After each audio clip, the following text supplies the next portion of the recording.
Welcome to another God Reports and Assist News interview.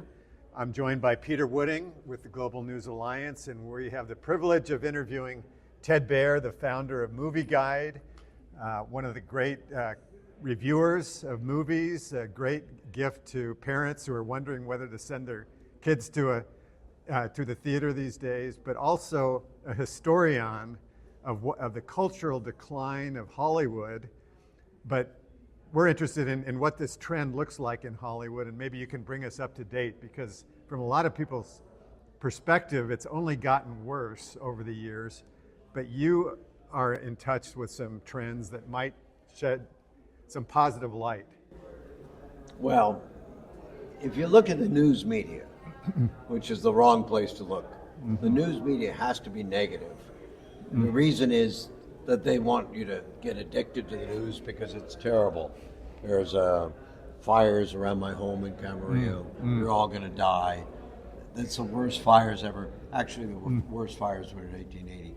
But that fear factor, the worst hurricane, the worst whatever, the worst snowstorm in England, and it's about an inch of snow, yes. is all fear. But the movie industry has to make money. So if you look at the top grossing movies, of the top 25 movies, there are, about 69% of them have positive Christian content, and a lot of those also have a positive Christian worldview, because that's the way they get money. And we just did our big gala in Hollywood, and the top people from Inside Out 2, Mark Nielsen, who's a friend, said, "I'm a Christian, Ted. You got it nailed. The story is the joy of the Lord is our strength." It made $2.1 billion as of now. The second one would have been Mufasa, did over $1 billion. We showed a clip today where Mufasa's the little monkey that's leading him along, saying, "We're going to heaven." He calls it forever. That's where everything is beautiful. There's the tree of life. I'm going to see my brother there who died. So all these Christian themes are within the biggest grossing movies. Now the bad movies usually get BAFTA awards in England. They gave it to one of the worst movies of all time, and the Oscars. And that's because they're pushing the envelope and they think that's a good idea. So the movies that we honored, I told you, made it $2.1 billion, or $1 billion, or $600 million for Despicable Me 4, which also has a strong Christian content, and the writer came to the event. And these Oscar movies, the number one movie, which also won a BAFTA award, was Honora, about a stripper, and she marries a Russian oligarch's son who's a criminal, and the first 20 minutes is all stripping.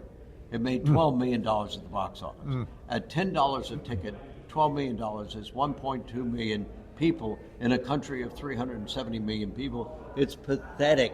The next Oscar movie made another $12 million, and it's about a Mexican cartel leader who goes trans to hide out from the federales. And it was written by a Frenchman who doesn't like Spanish and doesn't like Mexico. So that's the second. That was the big Oscar leader. And then the other, I can go through each. So the Oscars and the news media are always trying to push the envelope, and they're not telling the truth.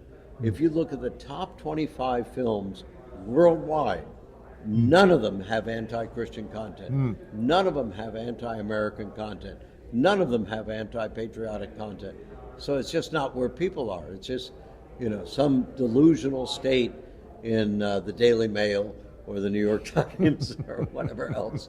Take us back to your upbringing, your Hollywood connection, and then the early days of when you first started MovieGuide. It was 1897. Well, I grew up in the entertainment industry. My parents were movie stars.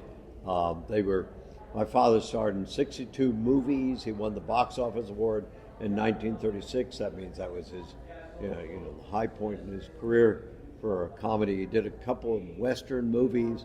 He's very famous because Turner Broadcasting used to broadcast him all the time, all over the world. So I get letters from Argentina and Warsaw and different places, people who saw it. And then after World War II, Hollywood had hired people who didn't go off to war So he was on Broadway. He starred in Showboat the year I was born, 1946, and starred on Broadway from 1946 to 1986. And the last one was Whoopi, where he played the father of the bride in Whoopi. My mother died when I was young, and my father put me in boarding school, just St. Paul's School. It was just like going to boarding school in England. It was a terrible, traumatic PTSD experience 1 month after your mother dies. So I became very self-destructive. I drove a car, the first P-1800 off 120-foot embankment, intentionally. I did a lot of bad stuff, a lot of drugs, a lot of looking for love to fill the mother's spot in all the wrong places. And then finally, I think your father knew her. She was very wealthy. She came to Christ through Billy Graham. She gave Billy Graham $62 million when she came to Christ. Wow. To start Worldwide Pictures. Wow. So that was the beginning. I think that's where we connected at one point with your father. And who was that? No, I'm not going to reveal her name. Oh, okay.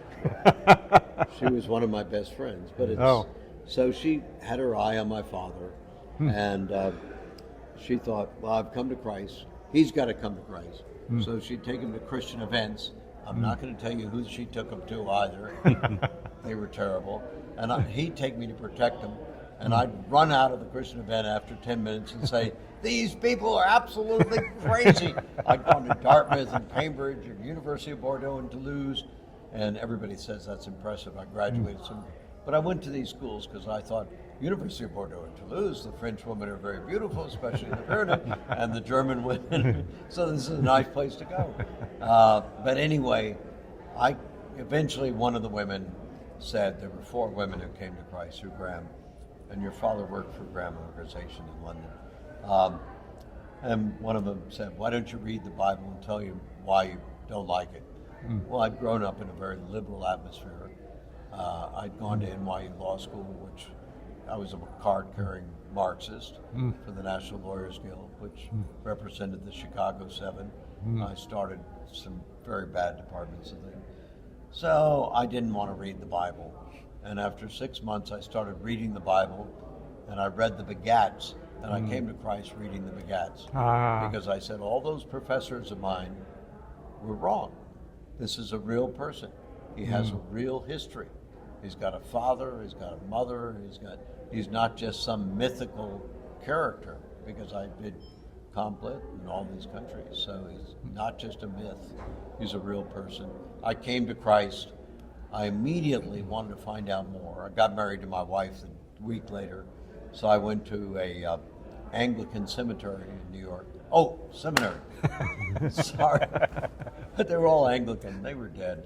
But anyway, but I was alive, and I kept asking him, do you believe this? No. Do you believe in the Holy Spirit? No. So, it was a tough 3 years, but they owned the rights to C.S. Lewis's Chronicles of Narnia. And they asked me to take it over. They'd been trying to make it into a movie from 1954. I became head of the organization. We got it on CBS television. We won an Emmy Award. We had 37 million viewers. I said, 26 years. The average movie in Hollywood, am I talking too much? Took 13 years. And I said, 13 years? If it takes 26 years, I'm going to be 60 when the next movie comes out. I was 60 when the next version came out. And I helped those people too. So I said, how can I influence the industry? I had financed 5 feature films. One of them was Oliver Stone's first film. Don't look it up. It's a terrible movie. So anyway, I'd financed it. So Canon Films, which bought MGM. So I decided, how can I redeem it? I met the head of the Protestant Film Office. We started doing the work that we're doing now, reviewing movies, analyzing movies, showing Hollywood how they can make more money through cream rises to the top. And we got people to start going along with us. And when we started, there was one movie with positive evangelical content, Trip to Bountiful. And last year, as I told you, 69% of the movies, which is quite a change. And we just did our big gala in Hollywood. And Roma Downey, you know her? Yes. She played Touched by an Angel. I know, she's Irish. You don't like Irish. But anyway, she's Irish. And she's wonderful. And she's a good friend. And she said when we did Touched by an Angel, the executive and I used to have to whisper about Jesus Now we can come to your gala where you've been, and we can all proclaim Jesus. We can all. So we had the head of production at Disney. He wants to meet to talk about movies that they're making. The heads of different studios, major stars, major people. So, and I'm amazed at the feedback I get back. So anybody who says that it's getting worse does not know that there are all these good people in Hollywood. You know, it's like any place in the world. There are bad people in some denominations, but there are also good people. Yeah. They're not all bad. The mixed multitude. Yeah, we can make fun of them. But the wheat, Jesus, my theory is that Jesus says the wheat grows up with the chaff. So we see these people coming to Christ. We've had a lot of them come to Christ. And there's always going to be chaff. That's just the nature of things. There are always going to be people that are totally against, and they're locking themselves out of the abundant life that God wants to give you. One of my highlights was interviewing Jim Caviezel, I love him. who played Jesus in The Passion of the Christ. And I always remember he said to me, the Bible is like coffee without sugar. It's bitter, it's raw, but that's what we have to convey. What were your thoughts on the impact of The Passion of the Christ? Was that a turning point for getting the message of Jesus into the mainstream? Well, I get asked this question Yeah. often by, major news people, and I point out, forgive me for doing this, that the first movie about Jesus, Nativity Story, was in 1897. And then there were 3 more in 1898. And by the time of the Passion of Christ, there was about 200 of them. And now, with The Chosen and everything, it's over, it's hundreds of them. And, but they asked me, so why do you think these things? I think, you want my theory? This is a theory. Don't believe it. This is just theory. I can't prove it. But I think there are 2 factors at work. The New York Times today that we're recording said that faith is coming back just when everybody thought that it was dying. Now churches are growing. And a lot of them are young men that are coming back to Christ in a mighty way. So when I look at the history of film, there was a big outpouring of film with faith, and then it got more debauched, and the 20s became roaring 20s, very debauched. In Germany, it was awful. In England, it never went as bad. And then you had another, the people who came back from World War I had children. When their children were young, they wanted to see their faith. So you got a whole group of films like King of Kings and Cecil B. DeMille's The 10 Commandments. So there was this flood of movies. Then World War II, people went off. They won't come back to the farm after they see prairie, so they're going off the deep end. And movies went downhill, and I can describe the movies. Then they came back and had children. So in the 50s, you had Quo Vadis and a man. So I look at it as part of a demographic. And the baby boomers, when they grew up, when they were young, they were giving them a lot of faith-based stuff, like the 10 Commandments and Charlton Heston and all this stuff. And then when they got in their 20s, and 15, 20, they became very rebellious, so you had a lot of R-rated movies. And then you moved into their children. In the early 70s, you had the Jesus film, which saved Warner Brothers from bankruptcy. You had Jesus of Nazareth, which I helped work on and live in. And that was all because that generation now had children. And they wanted their children, even they had been terrible, they now wanted their children. And it's going on now. And now there's a new wave of kids coming to Christ. Now that's the worldly way of looking at it. The biblical way is God moves, and I don't have any way of telling what God is doing, and He does it. But you can see this pattern from the 1890s up to today that follows the demographic patterns. Now there are people like Peter, and I don't know about you, Mark, who never left the faith. There are people like me who grew up in the 60s and the sex, drugs, and rock and roll, and then came to faith. But it was all a movement. I came to faith when I was marrying Lily, and I wanted children. And I got 4 children. And so I wanted things that could build their faith. So that's my demographic explanation to all this. Wasn't there a big shift in '68 when the rating system came in? Yeah, that was actually in '66. '66, okay. You want me to be accurate, or you want to? Yeah, I want that accurate view. And it was Lyndon Johnson's press secretary who was instrumental in that whole thing. Yeah, he was corrupt. He was miserable. While he was press secretary, he was caught running around a hotel naked from one girl to another, following the pattern of some other people in there. But anyway, he did something. What happened was that the church closed the Protestant Film Commission. The Catholic Office of Decency, which was headed up by a friend of mine, Henry Herx, George Heinrich, another friend of mine, headed up the Protestant, because I'd come to Christ and I met them all. And New York was running the Protestant Film Commission in Hollywood. They shut it down. George Heinrich had a heart attack, so for the rest of his life, which was about 30 years, they were paying him, his retirement because he had died. He'd gotten his heart attack on the job. Henry Herx, they moved the Catholic office. Well, you didn't have any influence in Hollywood if you're going to move the Catholic office to New York, because New York was not the place where they made movies. So they left in '65, and within 3 years, you went from 100% broad audience, that means G-rated. You could take your kids and your grandkids. I have 18 grandkids to take. They had, they went from 100% G-rated to 3 years later, 82% R-rated.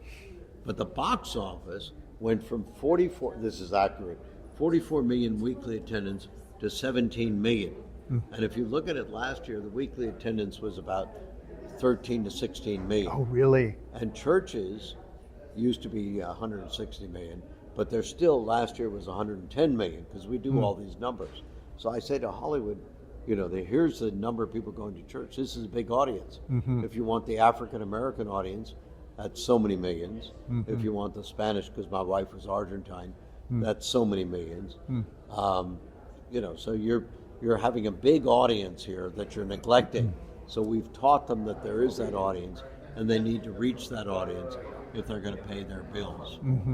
That's good. That's good. When did you start doing reviews of movies? 65.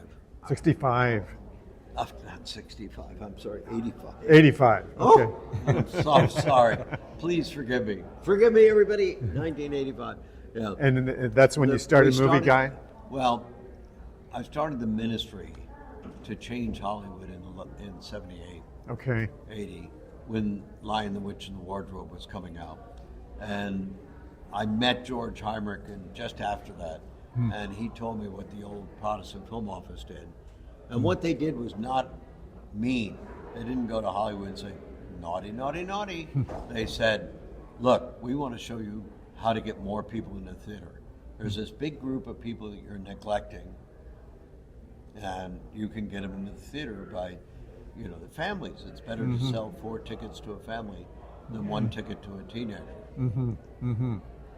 So what has been the role of MovieGuide in your estimation? MovieGuide is extremely critical because we're the biggest review service. It didn't start out that way. Last year we were about 90 million unique people. Now it's 69 million because the political scene sucks all the air out of the room. I don't know. The whole movie industry from about October to January was very weak. And people get caught up in politics. Politics comes and goes, movies come and go, only Jesus remains the same yesterday, today. So you have to live through that. So now we're about 69 million, but how important is that? Last June, Amazon called and they wanted my daughter to go to Greece for a movie. And they, Peter knows this type of stuff. And then they asked my son, they didn't want to go. As a consultant or? No, to do interviews. Okay. Like you're doing with me. Okay. And so they picked me up at 2:45 a.m. on a Sunday. I got to Greece at 11 a.m. on a Monday. I worked for 2 days. I saw the water. I wanted to go in the water. I couldn't. I got up at 4:30 a.m. on a Wednesday. I flew back, got back to Camarillo, California, right outside of Hollywood, at 12:30 a.m. on a Thursday. And the next week I had to fly to Sydney, Australia to speak at the Sydney Film Studio. This is something your father did all the time. And then the next week I came back from Australia. I had to fly back to Greece to finish that job. Oh my goodness. But these studios need us. And actually, I showed a chart today when I was speaking that Christians go to more movies than non-Christians. They spend more money. They're more frequent moviegoers. Huh. So that confounds logic in some ways. Why? Well, you just think of this, there's so little that seems redeeming out there, so little for Christian families to choose from, and yet perhaps there's more than I think. Yeah, that's because you're not going to movies. Yeah, well, my wife and I go to movies, but we're very selective about things that appeal to probably a more mature audience. If you go to the movies that we choose from MovieGuide, they're great movies, and they're most of the movies. So yeah, that's wonderful. There are only 250 movies released every year, and that's because that's 5 movies a week. In case you want to know, Peter, there are 52 weeks in the year. Oh, right, okay.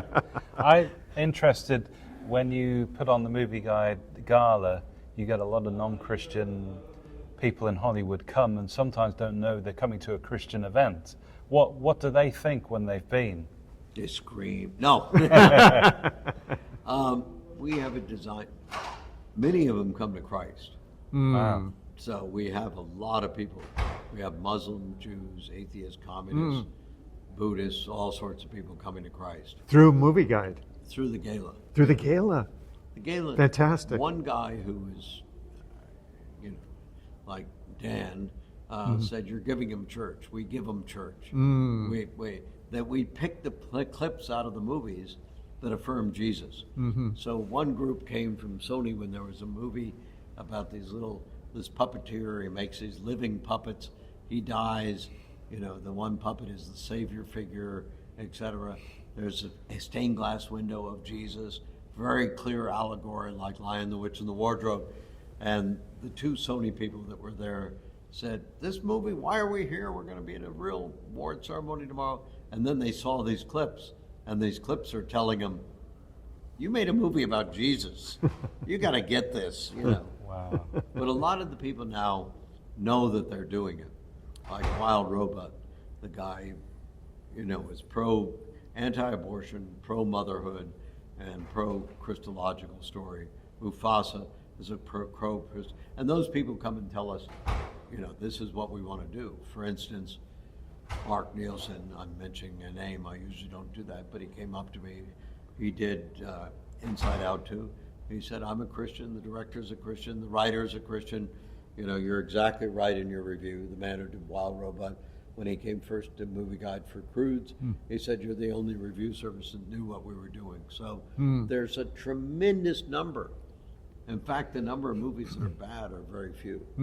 So you've got to seek them out. Now, my late wife, who died 2 years ago, and I think this is there are 2 patterns I'm going to mention to you. So one pattern is I'd come home and she'd be watching something terrible. I said, "Why are you watching that?" She said, "Well, I wanted to see if it is as bad as you said it was." I said, "It is. You don't have to watch it." And the second pattern is, Jesus says that we shouldn't be hypocrites. If you're an actor, you're automatically wearing a mask. You know that. But I used to go in and ask the wrong question of crowds, like the class this morning that I did this afternoon.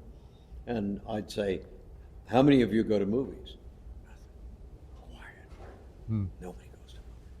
Then I say, "How many saw Inside Out 2? 100% of the hand. How many saw Wild Robot? 100% of the hand." And so, the facts are that they're going to movies, but they don't want to tell you that because they think they're going to upset their pastor. I remember once, I'm going to just expose one of my best friends, and he's going to hate me forever, but I love him dearly, is Jim Dobson. He was part of a denomination that you shouldn't go to movies. So I went into a theater one day for a Disney screening that I had set up in Colorado Springs, and he's in the back with a raincoat. Too much. And there are a couple of his employees there, and I walk up and say, "Jim, nice to see you." But it was a Disney film. It was Okay. Squanto. Okay. Yeah. Well, how can people support MovieGuide? We need your support. because we're changing Hollywood, and you go to www.movieguide.org. Actually, you don't even need the www. MovieGuide, one word, MovieGuide.org. Find out we have free apps. We have about 30 apps for families. We have apps for children, apps for families, apps for date night, clean movies. They're not, Anora, that stuff. And we've got all these tools to teach your kids to be media wise. Can I say one more thing? Yes. About media wisdom? Mm-hmm.